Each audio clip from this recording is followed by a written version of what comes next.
31 अक्टूबर 1984 जो हमारे देश की पहली महिला प्रधानमंत्री, आयरन लेडी भी जिन्हें कहते हैं, इंदिरा गांधी, उनका कत्ल हुआ था। दूसरा जो और भी अफसोसनाक था, इंदिरा गांधी की मौत के बाद दिल्ली में अगले 4 दिनों तक जो वायलेंस हुआ, जो जिसको हम एंटी सिख राइट्स कहते हैं, वो उन 4 दिनों में करीब, गैर सरकारी आंकड़े पे हम बात करें तो करीब 5,000 लोग मारे गए थे, जबकि सरकारी आंकड़े करीब 2700 बताते हैं। लेकिन वो 4 दिन दिल्ली के लिए बड़े अजीब थे। और मुझे याद है, मैं उस वक्त स्कूल में था और जिस जगह पे मेरा स्कूल था वो पुरानी नई दिल्ली रेलवे स्टेशन के पास अजमेरी गेट एक जगह है, तो वहाँ पे उस स्कूल में भी छुट्टी कर दी गई थी और हम लोगों को पता चला कि स्कूल बंद है क्योंकि दिल्ली में इस तरह की हिंसा हो रही है। तब हम लोगों की इतनी समझ भी नहीं थी, लेकिन ये चीज़ें पता चल गई थी, तो हमारे स्कूल की भी छुट्टी थी। और उस वक्त दिल्ली में वाकई ये हालत थी कि मतलब जो हमारे जितने सिख भाई हैं वो सब निकलते हुए भी डरते थे दिल्ली में, अगले 3-4 दिनों की जो हालत थी। तो आज 2 चीज़ें, एक तो इंदिरा गांधी का कत्ल और उस कत्ल के बाद दिल्ली में जो दंगा हुआ, तो 2 पार्ट में ये कहानी है।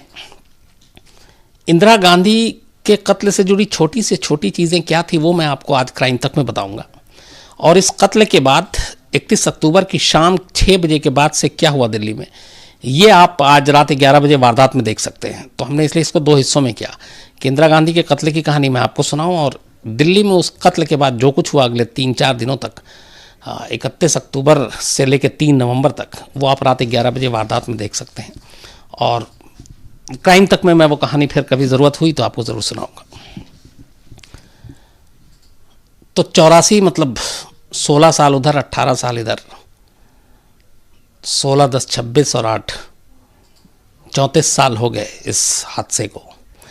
31 अक्टूबर यानी महीने का आखिरी दिन, आज की तारीख, और दिल्ली में 31 अक्टूबर तक मौसम बदल जाता है, बहुत ही अच्छा मौसम हो जाता है, हल्की हल्की ठंड होती है, गुनगुनी धूप होती है।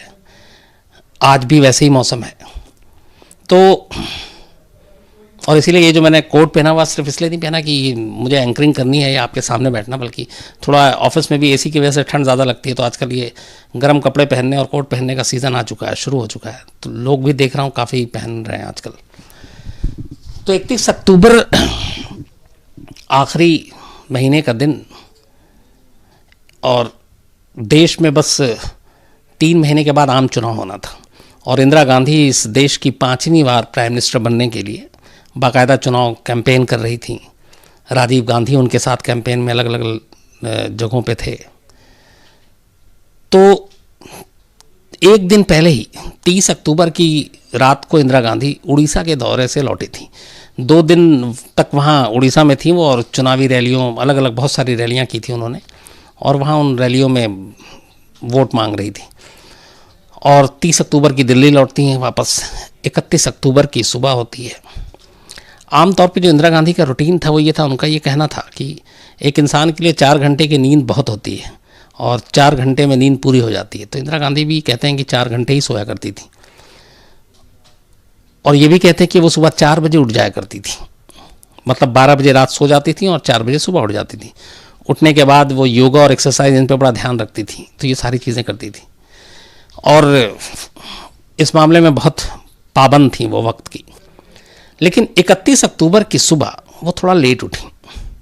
शायद उसकी वजह ये थी कि चुनावी मौसम था, चुनावी रैली, थकान, एक के बाद एक ही दिन में 8-8, 10-10 रैलियाँ करना, ट्रैवल करना, फिर दिल्ली लौटकर वो थकी हुई थी, इसलिए 31 तारीख की सुबह वो थोड़ा आम रूटीन के मुकाबले लेट उठी। जो सरकारी निवास था प्राइम मिनिस्टर का उस वक्त 1984 में, तो एक सफदरजंग रोड के नाम से ये मशहूर है। एक सफदरजंग रोड में मैं गया हूँ वहाँ पे कई बार, ख़ासतौर पे इस डॉक्यूमेंट्री को भी बनाने के लिए इंदिरा गांधी की मौत पर। तो एक सफदरजंग रोड के अंदर 2 बंगले हैं। एक बंगले का इस्तेमाल होता था कि लोगों से मुलाकात करने के लिए, एक बतौर प्राइम मिनिस्टर इंदिरा गांधी जो लोग आते थे उनसे मिलने जुलने के लिए। जो दूसरा बंगला था वो उनका प्राइवेट रेजिडेंस था, घर जिसमें वो रहती थी, पर ये दोनों ही एक सफदरजंग रोड के अंदर में आता था। उस वक्त इंदिरा गांधी के साथ राजीव गांधी, उनके बेटे, बहू सोनिया गांधी और पोता और पोती राहुल गांधी और प्रियंका गांधी, दोनों छोटे थे। तो ये पूरी फैमिली 5 लोगों की ये एक सफदरजंग रोड पे रहा करते थे। 31 अक्टूबर की सुबह स्कूल खुला हुआ था, तो राहुल गांधी और प्रियंका गांधी दोनों स्कूल के लिए तैयार होते हैं। हमेशा की तरह इंदिरा गांधी जब दिल्ली में होती हैं उनको वो प्यार करके स्कूल भेजती हैं, तो दोनों बच्चे राहुल और प्रियंका स्कूल के लिए चले जाते हैं। अब घर में सिर्फ सोनिया और इंदिरा गांधी थी। राजीव गांधी पश्चिम बंगाल के दौरे पे गए हुए थे, वेस्ट बंगाल गए हुए थे, वो चुनावी रैली में ही, तो वो वहीं थे, उनको 1-2 दिन के बाद आना था। सुबह उसी दिन इंदिरा गांधी के ऊपर एक ब्रिटिश एक्टर कम जर्नलिस्ट, आप जो भी कहें, वो डॉक्यूमेंट्री बना रहा था इंदिरा गांधी के ऊपर, और 2 दिन तक इंदिरा गांधी के साथ वो उड़ीसा में भी था जो जर्नलिस्ट था। तो ब्रिटिश था ये, और एक आयरिश टीवी के लिए एक डॉक्यूमेंट्री बना रहा था, और उसके लिए जो पूरा फील्ड में तो सारा उसने कवर किया ही किया, लेकिन एक इंदिरा गांधी का अलग से 1 घंटे का इंटरव्यू करना था। तो पहले ये तय हुआ था कि आप इंदिरा गांधी के साथ ट्रैवल करेंगे, आप देखें उनकी रूटीन लाइफ क्या होती है, कैसे लोगों से मिलती जुलती हैं, चुनावी रैली कैसे करती हैं, और उसके बाद ये सब कुछ हो जाए तो उसके बाद एक घंटे का इंटरव्यू है, और उस इंटरव्यू के बाद वो डॉक्यूमेंट्री का एक हिस्सा था वो पूरा हो जाना था। तो बाकी सारी चीज़ें शूट हो चुकी थी, बस ये इंटरव्यू जो था वो 31 अक्टूबर की सुबह ठीक 9:30 बजे का टाइम फिक्स था। और जो वो ब्रिटिश पत्रकार थे या एक्टर भी आप कहें, होस्ट, पीटर उस्तिनोव, तो पीटर उस्तिनोव ऑलरेडी वहाँ पे थे, रात लौटे थे 1 दिन पहले, और 9:30 बजे इनका इंटरव्यू का टाइम फिक्स था। लेकिन इंटरव्यू होना था एक अकबर रोड पर। अब ये एक सफदरजंग रोड पे प्राइम मिनिस्टर का घर था, जो लोगों से मिलते थे, लेकिन जो ऑफिस था वो एक अकबर रोड हुआ करता, और इन दोनों के बीच में बिल्कुल दोनों एक साथ थे, सिर्फ एक गेट पार करना होता था, और एक गेट पार करने के बाद आप अकबर रोड पे आप पहुंच सकते थे। तो सुबह इंदिरा गांधी उठती हैं, अपना बाकी चीज़ें जो मीटिंग वीटिंग, नाश्ता, बच्चों के स्कूल, जो राहुल प्रियंका सब चले जाते हैं। 9:27 पर ये मेकअप करा कर चुके, इंटरव्यू के लिए ये था कि मेकअप करना है, तो ये अपने उसी एक सफदरजंग रोड में मेकअप करती हैं, इनका मेकअप होता है। तब तक इनके जो निजी सचिव थे, पर्सनल सेक्रेटरी R.K. धवन, उस ज़माने में बहुत ताकतवर, बहुत पॉपुलर, वो आ जाते हैं। इंदिरा गांधी का मेकअप पूरा होता है, और अब जो ब्रिटिश पत्रकार था पीटर उस्तिनोव, वो एक अकबर रोड पे उनका इंतज़ार कर रहे हैं दफ्तर में, जहाँ इंटरव्यू के लिए बाकायदा सेटअप था, कैमरा वैमरा सब लगा हुआ था। 9:27 पर इंदिरा गांधी अपने दफ्तर से, यानी एक सफदरजंग रोड से निकलती हैं। उनके साथ R.K. धवन थे, और साथ में इंडो तिब्बत पुलिस फोर्स के कुछ जवान, जिनकी ड्यूटी थी प्राइम मिनिस्टर की सुरक्षा के लिए।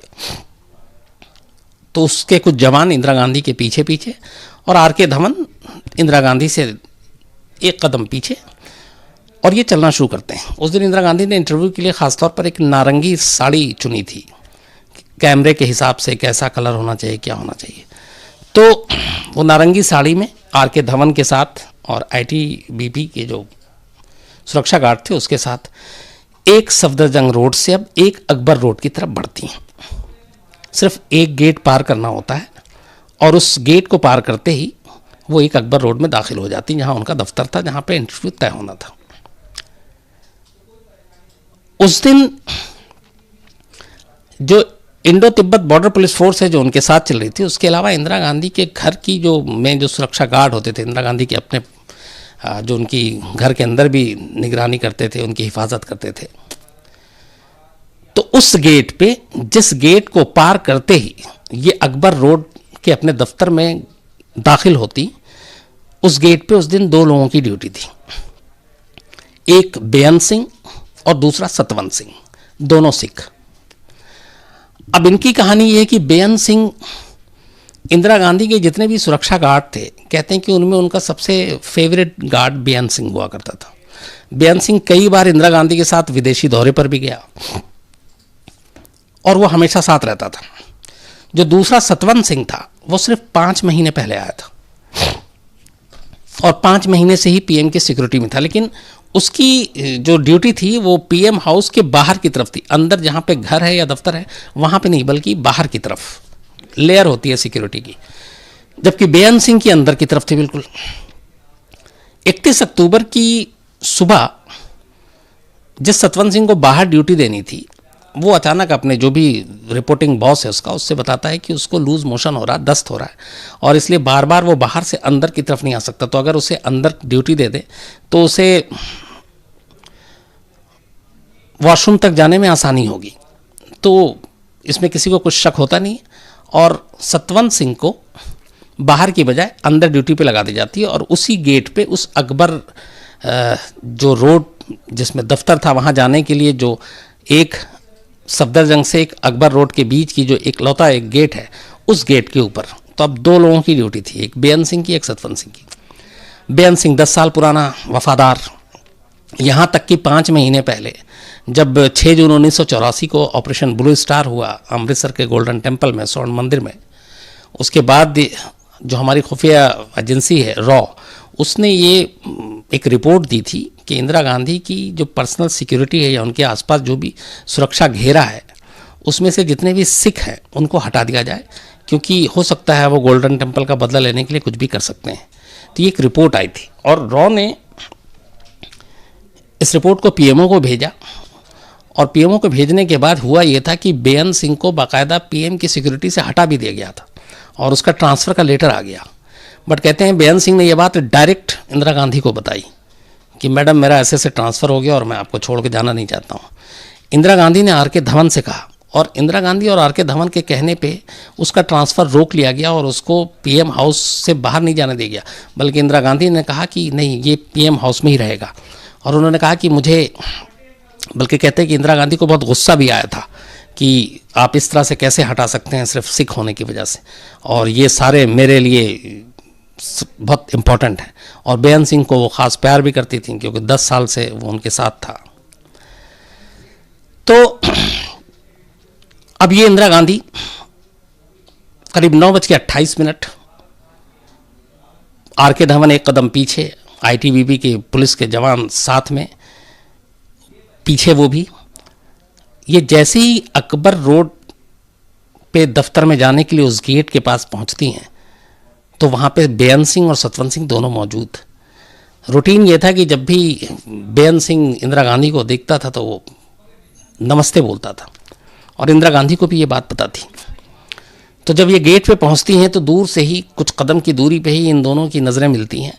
तो इंदिरा गांधी को मालूम था कि अब ये नमस्ते करेगा, तो इंदिरा गांधी भी हमेशा हाथ जोड़ के उसके नमस्ते का जवाब देती थी। तो जैसे ही वो उसके और करीब गई उसने फिर उसी तरीके से नमस्ते कहा। इंदिरा गांधी ने नमस्ते जवाब दिया और कहते हैं कि ये उनके मुंह से निकला हुआ आखिरी शब्द था, नमस्ते। इसके बाद अचानक जो सतवंत सिंह है वो पीछे खड़ा था और बेअंत सिंह जो है पहले नमस्ते करता है। नमस्ते करने के फौरन बाद अचानक बेअंत सिंह अपने .38 बोर का पिस्टल निकालता है और एक साथ एक एक कर 3 फायर कर देता है बिल्कुल करीब से, और ये तीनों गोली इंदिरा गांधी को लगती है। और कहते हैं कि ये जो फायर किया था इसने, ये गोली सीने में और पेट के पास लगती है। 3 गोली लगते ही अचानक इंदिरा गांधी जमीन पे घास पे गिर पड़ती हैं। अब इससे पहले कि पीछे चल रहे आर.के. धवन या आईटीबीपी वाले को कुछ समझ में आता, क्योंकि ये पलक झपकते हुआ जैसे ही इंदिरा गांधी घास पे गिरती हैं तब तक बराबर में खड़ा हुआ कुछ दूरी पे बेअंत सिंह से सतवंत सिंह, वो स्टेन गन जो उसके हाथ में था सुरक्षा के लिए इंदिरा गांधी की, स्टेन गन को का जो मुंह है वो घास पे गिरी इंदिरा गांधी की तरफ वो घुमाता है और बस्ट कर देता है। स्टेन गन की मैगजीन में कुल 27 गोलियां थी और वो 27 की 27 गोलियां इंदिरा गांधी के जिस्म में। जब तक मैगजीन खाली नहीं होता वो फायर करता रहता है। और इसके बाद जैसे ही वो उसको पता है कि अब मैगजीन खाली हो गया, स्टेन गन नीचे फेंकता और अपने दोनों हाथ ऊपर उठा लेता। तब तक बेअन सिंह ने भी जो 3 गोली मारी .38 बोर के अपने पिस्टल से, वो गोली मारते ही वो अपने पिस्टल भी नीचे फेंकता और वो भी अपने दोनों हाथ ऊपर कर लेता है।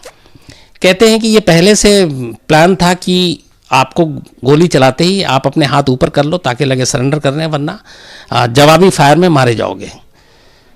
तो अब इधर जब तक इन लोगों को कुछ समझ में आए, आईटीबीपी के वो भागते हैं जवान, और उसके बाद ये दोनों ऑलरेडी हाथ उठा चुके थे और सब कुछ सेकंड में हुआ, दोनों को अपने काबू में कर लेते हैं। इंदिरा गांधी जमीन पर लगभग करहा रही हैं और खून बेतहाशा बह रहा है। इस बीच में गोलियों की आवाज़ सुनकर, शोर सुनकर, उस वक्त जो सोनिया गांधी थी वो बाथरूम में थी, और जब उन्हें ये फायरिंग, चूँकि लगभग 30 राउंड गोलियां चली, और तब गोलियां चलने के बाद जो बाकी के पीएम हाउस में जो गार्ड थे वो सब भी अलर्ट हो गए, वो सब भी भागते हैं इस गेट की तरफ, जो गेट अकबर रोड का जो दफ्तर था इंदिरा गांधी का, और ये जो घर सफदरजंग, इन दोनों को जो बांटता था। तो सारे उस तरफ भागते हैं। इंदिरा गांधी को भी गोली की आवाज़ सुनकर कुछ लगता है कि कुछ गड़बड़ है, तो वो गाउन में ही अपने बाथरूम से निकलकर भागती हैं, और तब तक उनको कुछ गार्ड बताता है कि ऐसे ऐसे मैडम को गोली लग गई है, और वो वहाँ पे भाग के पहुँचती हैं। इंदिरा गांधी ज़मीन पर पड़ी थी, आर के धवन वहाँ पे, और दोनों चीख चिल्ला रहे हैं, रो रहे हैं, कुछ समझ में नहीं आ रहा। उसके बाद खैर तब तक बाकी लोग आते हैं और फ़ौरन इंदिरा गांधी को गाड़ी में डालकर एम्स ले जाया जाता है। इस बीच जो बाकी के गार्ड थे आईटीबीपी और पीएम की सुरक्षा में लगे हुए, वो बेअन सिंह और सतवंत सिंह को पकड़कर उसी सफदरजंग रोड पे जो पीएम हाउस था, वहाँ पे एक गार्ड हाउस है जहाँ पे गार्ड या तो रेस्ट करते थे या शिफ्ट चेंज होता था तो वहाँ आकर बदलते थे, और बाकायदा पूरा वो एक गार्ड हाउस ही था। तो वहाँ पे उन दोनों को ले जाते हैं। तो जैसे ही ये गार्ड हाउस में दोनों पहुँचते हैं तो कहते हैं कि बेअन सिंह ने अचानक एक आईटीबीपी के जवान पे झपट्टा मारा और उसका स्टेन गन छीनने की कोशिश की। इस बीच में सतवंत सिंह ने भी अचानक अपनी पगड़ी के अंदर एक चाकू छुपा के रखा था, वो पगड़ी के अंदर से चाकू निकाल लेता है। तो इधर स्टेन गन छीनना और उधर चाकू निकालना, तो जवाब में फिर आईटीबीपी के जवान गोलियां चला देते हैं। इस गोलीबारी में बेअन सिंह की मौत हो जाती है मौके पर ही, जबकि सतवंत सिंह घायल हो जाता है, उसको भी हॉस्पिटल ले जाया जाता है। इधर हाँ, जब ये बेअन सिंह ने जब गोली मारी थी पहली 3, उसके बाद गोली मारने के बाद वो अपने पिस्टल को नीचे फेंक के दोनों हाथ ऊपर उठाता है, और आईटीबीपी के लोगों से जो उसको चारों तरफ से उस वक्त तब तक घेर रहे हैं, तो वो सिर्फ यही कहता है कि मैंने जो करना था कर दिया, अब तुम लोगों को जो करना है वो करो। ये उसकी लाइन थे आखिरी। खैर उसके बाद इधर इंदिरा गांधी जो बुरी तरह जख्मी, उनको आर के धवन, सोनिया गांधी गाड़ी में बैठती हैं और इंदिरा गांधी का सर सोनिया गांधी के पैर पे, और वो पूरे रास्ते उनको एक तरह से गोद में ही गाड़ी के अंदर बैठकर, और ये एम्स ले जाया जाता है। चूंकि 30 गोली लग चुकी थी, खून लगातार बह रहा था, और एम्स हालांकि वहाँ से ज़्यादा दूरी पे नहीं था। ये करीब 9:28 पे ये वाक़या हुआ जो गोली चली है, और 9:30-31 के आसपास अगले 2 मिनट में ही गाड़ी में डालकर इंदिरा गांधी को एम्स ले जाया जाता है, और 9:38 पे इंदिरा गांधी एम्स पहुँच जाती हैं। एक सफदरजंग से बहुत ज़्यादा दूर एम्स है नहीं, तो 9:38 पे एम्स में इंदिरा गांधी को ले जाया जाता है, जहाँ सीधे 8वीं मंजिल पे, 8th फ्लोर पे। अच्छा, इस बीच में पीएम हाउस से बाकायदा इन्फॉर्म कर दिया गया था एम्स को कि इस तरह से चीज़ें हुई, तो एम्स में भी उधर हंगामा मच गया, फ़ौरन सारी तैयारियां शुरू हो गई, अलर्ट पे बिल्कुल। और 9:38 पे इंदिरा गांधी जैसे ही पहुँचती है तो उन्हें सीधे 8th फ्लोर पे ले जाया जाता है, जहाँ ऑपरेशन थिएटर में सारी तैयारी पहले से कर ली गई थी। इस बीच में जो भी 5-8 मिनट था, और इसके बाद बाकायदा एक 12 डॉक्टरों की टीम इंदिरा गांधी को बचाने में जुट जाती है। तब तक ये कहते हैं कि इंदिरा गांधी बिल्कुल बेसुध हो चुकी थी, बेहोश थी। जब ऑपरेशन थिएटर पे उनको टेबल पे लिटाया जाता है तो एक गोली कहते हैं उनके सीधे दिल में लगी थी, तो दिल और उनके बाकी कई पार्ट्स ने काम करना बंद कर दिया गया था, तो उनको लाइफ सपोर्ट सिस्टम पे रखा गया था। लाइफ सपोर्ट सिस्टम पर रखने के बाद डॉक्टरों ने ऑपरेशन की पूरी तैयारी की, और करीब 7 गोलियां डॉक्टर निकाल चुके थे, लेकिन 23 गोली अब भी उनके जिस्म में थी। डॉक्टरों की कोशिश जारी थी। इस बीच राजीव गांधी जो पश्चिम बंगाल में थे उनको खबर कर दी गई कि ऐसे ऐसे हादसा हुआ। राजीव गांधी ने पलट के फ़ोन किया, एम्स के डॉक्टरों से बातचीत की, सोनिया गांधी से बातचीत की, और वो भी फिर वहाँ से बोले कि मैं निकल रहा हूँ। दूसरा, तब जो प्रेसिडेंट ऑफ इंडिया थे हमारे ज्ञानी जैल सिंह, वो भी देश में नहीं थे, वो बाहर थे, उनको खबर की गई। वो भी अपना दौरा छोड़कर वापसी के लिए तैयार हो गए। और इस बीच डॉक्टर लगातार ऑपरेशन कर रहे थे। करीब 88 बोतल ब्लड, खून चढ़ाया गया इंदिरा गांधी को। 7 गोलियां निकाली गईं, लेकिन 30 गोली अब भी उनके जिस्म के अंदर। डॉक्टर पूरी कोशिश कर रहे थे, लेकिन उनके तमाम जो अहम अंग हैं सारे, उन्होंने काम करना बंद कर दिया था। इन तमाम कोशिश के बीच करीब दोपहर 1 बज जाता है। 9:28 पर लाया गया था। ऑपरेशन चल रहा है, सब कुछ हो रहा है। एक चीज़ जो आर के धवन ने यहाँ बाकी अपने कैबिनेट और जो मंत्रियों तमाम लोगों से बात करके कि वो ये कि ये बात लीक नहीं होनी चाहिए। उसकी वजह ये थी कि इससे बहुत बड़ा देश में दंगा हो सकता है, जिसका डर था, जो आगे चलकर सच भी हुआ। तो ये खबर, और ख़ास तौर पर इंदिरा गांधी की तबीयत को लेकर कोई चीज़ हॉस्पिटल से लीक ना हो, बहुत इसको गुप्त रखा जाए। तो बहुत सारे लोगों को कुछ देर तक तो पता भी नहीं था कि एम्स में, यहाँ तक कि एम्स को जब अलर्ट किया गया तो 1-2 लोगों के अलावा एम्स में भी किसी को पता नहीं था कि इंदिरा गांधी को गोली लगी है, सिर्फ इसलिए कि बात लीक ना हो। उसके बाद करीब 1 बजे दोपहर की बात है ये, डॉक्टरों ने जब 12 डॉक्टरों की टीम ने पूरा ऑपरेशन कर लिया, 1 बजे उन्होंने अपने हाथ खड़े कर लिए। चूँकि सारे, एक गोली जो दिल में लगी थी, पेट में लगी, पेट के नीचे, तो उसके बाद बचने की कोई गुंजाइश नहीं थी। तो लाइफ सपोर्ट सिस्टम पे सिर्फ रखा जा सकता था, लेकिन डॉक्टरों को लग गया कि अब कोई ऑपरेशन कामयाब नहीं हो सकता। इधर ऑपरेशन थिएटर के बाहर सोनिया गांधी लगातार रो रही हैं, उनके साथ आर के धवन। फिर धीरे धीरे ये बात दोपहर होते होते, चूँकि बाकी मंत्रियों को भी बताना था, एम्स की तरफ बढ़ना शुरू हो जाते हैं, और दोपहर तक एम्स में भीड़ का एक जमावड़ा हो जाता है। इसके बाद करीब 1 बजे के आसपास डॉक्टर जो है वो सबसे पहले आकर सोनिया गांधी को बताते हैं कि ऑपरेशन से कुछ फ़ायदा नहीं है और लाइफ सपोर्ट सिस्टम पे हैं, लेकिन बाकी अंगों ने काम करना बंद कर दिया है, इसलिए बचने की कोई उम्मीद नहीं है। तो कहते हैं कि सोनिया गांधी बेतहाशा रो रही थी, आर के धवन और बाकी जो तब तक लोग पहुंचे थे वो दिलासा दे रहे थे। इस बीच क्या हुआ कि करीब 1:45 बजे एक न्यूज़ एजेंसी ने यह खबर ब्रेक कर दी कि इंदिरा गांधी की मौत हो गई। तो पहली बार 1:45 बजे एक न्यूज़ एजेंसी ने खबर की, तो उससे देश को पता चला दोपहर को 31 अक्टूबर की 1:45 बजे। और इसका इत्तेफाक देखिए कि जो इंदिरा गांधी की डेथ सर्टिफिकेट जो एम्स ने जारी किया, उस पर जो मौत का वक्त है वो भी दोपहर 1:45 ही है। तो 1:45 पे किया गया, हालांकि सरकार की तरफ से ये था कि ये खबर लीक नहीं होगी और इस तरह से बताएंगे भी नहीं अभी, जब तक कि एक तो राजीव गांधी ने पहुंच जाए, दूसरा ज्ञानी जैल सिंह राष्ट्रपति ने पहुंच जाए। तो खैर 1:45 पे एक न्यूज़ एजेंसी खबर ब्रेक करती है, उसके बाद लोगों को धीरे धीरे पता चलता है।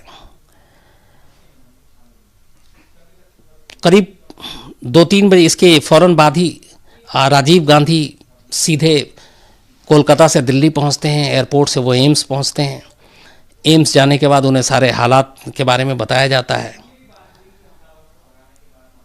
उनके बताने के बाद फिर तब तक शाम होते होते ज्ञानी जैल सिंह पहुंच गए, राष्ट्रपति, और वो अपनी गाड़ी से एम्स पहुंचते हैं। जब ज्ञानी जैल सिंह एम्स अपनी गाड़ी से पहुंच रहे थे, तो उनके जो कारवां था, गाड़ियों का काफिला था, वो जब एम्स में दाखिल हो रहा था, ज्ञानी जैल सिंह के उस कारवां के साथ एक जो चीज़ हुई, उसने बता दिया था कि अब अगले कुछ घंटों में या अगले कुछ दिनों में क्या होने वाला है। जैसे ही जैल सिंह को देखा, और ये चूँकि ये बात फैल गई थी कि इंदिरा गांधी को गार्ड ने गोली मारी, उसका नाम सतवंत सिंह है, उसका नाम बेअंत सिंह है, तो ज्ञानी gel Singh president of India के कार पे पथराव हो गया, उनके कार के शीशे टूट गए और नारे लगे।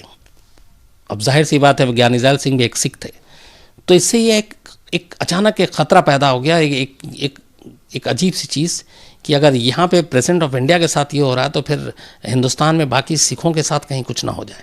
ये पहला खतरा और ये पहली निशानी वहीं से मिली थी जब ज्ञानी ज़ैल सिंह एम्स पहुँच रहे थे। खैर ज्ञानी ज़ैल सिंह एम्स पहुँचते हैं, राजीव गांधी पहुँच चुके थे। उसके बाद शाम ठीक 6 बजे डिसाइड होता है कि अब देश को ऑफिशियली बता दिया जाए। तो शाम के ठीक 6 बजे ऑल इंडिया रेडियो और दूरदर्शन पहली बार ऐलान करते हैं कि देश की प्रधानमंत्री इंदिरा गांधी अब इस दुनिया में नहीं रही। ये ऑफिशियली अनाउंसमेंट शाम को 6 बजे होता है दूरदर्शन पर और ऑल इंडिया रेडियो पर। अब इसके साथ ही सरकार को भी पता था, बाकी भी पता था कि इसका रिएक्शन क्या होगा। इधर खबर लोगों तक पहुंचती है और शाम 6 बजे से ही दिल्ली में ज़बरदस्त तनाव और शाम से ही दंगा शुरू हो जाता है। और उसके बाद ये दंगा अगले 3 नवंबर तक, मतलब 3 दिन तक कंटिन्यू चलता है, जब तक दिल्ली पुलिस, हालांकि दिल्ली पुलिस पे भी इल्ज़ाम लगे कि उसने दंगाइयों को रोकने के लिए कुछ नहीं किया। सेना को बुलाने में भी इल्ज़ाम लगे कि सेना को बुलाने में वक्त लगा। और 3 दिन तक दिल्ली में अजीब सा एक हिंसा का नंगा नाच हुआ। करीब 5000 सिख मारे गए। आज भी दिल्ली में एक ऐसी कॉलोनी है जो विधवा कॉलोनी के नाम से जाना जाता है, चूँकि उस पूरी कॉलोनी के तमाम सिखों को मारा गया और बड़ी बेरहमी से मारा गया। खैर वो पूरी एक अपनी आप में एक दर्द भरी कहानी है जो इंदिरा गांधी की मौत के बाद जो हुआ था। वो मैंने शुरू में भी कहा था कि उस कहानी को आपको जानना है तो आप 11 बजे आज वारदात देखिएगा, और या फिर मैं किसी दिन सुनाऊंगा, बट आज मैं उसको इसमें शामिल नहीं करना चाह रहा था। तो 3 दिन के बाद खैर जब आर्मी दिल्ली को अपने कंट्रोल में लेती है, उसके बाद ये मामला शांत होता है, लेकिन तब तक इतनी सारी मौतें हो चुकी थी। बाद में फिर जब ये, चूँकि बेअंत सिंह तो स्पॉट पे ही मारा गया, सतवंत सिंह को गिरफ्तार किया जाता है, और सतवंत सिंह की गिरफ्तारी के वक्त ही फिर पता चलता है कि इस मामले में एक और शख्स शामिल, उसका नाम है केहर सिंह, जो इस पूरी साजिश में था और वो भी इन्वॉल्व था। तो फिर इन दोनों को गिरफ्तार किया जाता है और 84 का मामला था, करीब 5 साल तक मुकदमा चलता है। 1989 6 जनवरी, पहले लोअर कोर्ट, फिर हाई कोर्ट, फिर सुप्रीम कोर्ट, फिर president of India mercy petition reject करती है। 6 जनवरी 1989 को सतवंत सिंह और केहर सिंह को दिल्ली की तिहाड़ जेल में फांसी दे दी जाती है। और फांसी के बाद उन दोनों का संस्कार, अंतिम संस्कार भी, चूँकि इससे बाकी चीज़ें भावना ना भड़के या और कुछ ना हो, माहौल ख़राब ना हो, तो तिहाड़ जेल के अंदर ही अंतिम संस्कार कर दिया जाता है। अब इसमें कई और चीज़ें थी कि इंदिरा गांधी हमेशा, चूँकि 5 महीने पहले ही ऑपरेशन ब्लू स्टार हुआ था, तो उन्हें बाकायदा, जैसे जिस तरीके से कहा गया था कि आप अपने आसपास सिख गार्ड ना रखें, लेकिन इंदिरा गांधी ने विरोध किया। यहाँ तक कि बेअंत सिंह को रॉ के कहने पे ट्रांसफ़र आ गया था कि आप कहीं और जाएंगे, बट इंदिरा गांधी ने उसका विरोध किया और उन्होंने कहा कि जब तक, बल्कि एक किस्सा उसमें ये भी था कि इस हादसे से 2 महीने पहले ही एक सफदरजंग रोड पे कोई मेहमान आया था वहाँ पे, तो उसने इंदिरा गांधी से कहा था, बेअंत सिंह और सतवंत सिंह और इन लोगों को देखकर, कि ऑपरेशन ब्लू स्टार के बाद आपकी जान को बहुत खतरा है, लेकिन मैं देख रहा हूँ आपके सिक्योरिटी गार्ड में अभी भी सिख हैं। तो कहते हैं कि इंदिरा गांधी उस वक्त चलते चलते अचानक बेअंत सिंह के कंधे पे हाथ रखकर ये बोल कर गई थी उस मेहमान को कि जब तक ऐसे सिख मेरे साथ हैं तब तक मेरा कुछ नहीं होगा। तो ये उनका भरोसा था और उसी बेअंत सिंह को रोका भी गया था। लेकिन कहते हैं कि बेअंत सिंह, सतवंत सिंह और केहर सिंह के मन में जो स्वर्ण मंदिर में ऑपरेशन हुआ था, ऑपरेशन ब्लू स्टार, सेना भेजने का फैसला इंदिरा गांधी का, उसको लेके उनको उनकी धार्मिक भावनाओं को ठेस पहुंची थी और उसका वो बदला लेना चाहता था, और इसीलिए इंदिरा गांधी को की हत्या की। तो ये थी पूरी कहानी इंदिरा गांधी के कत्ल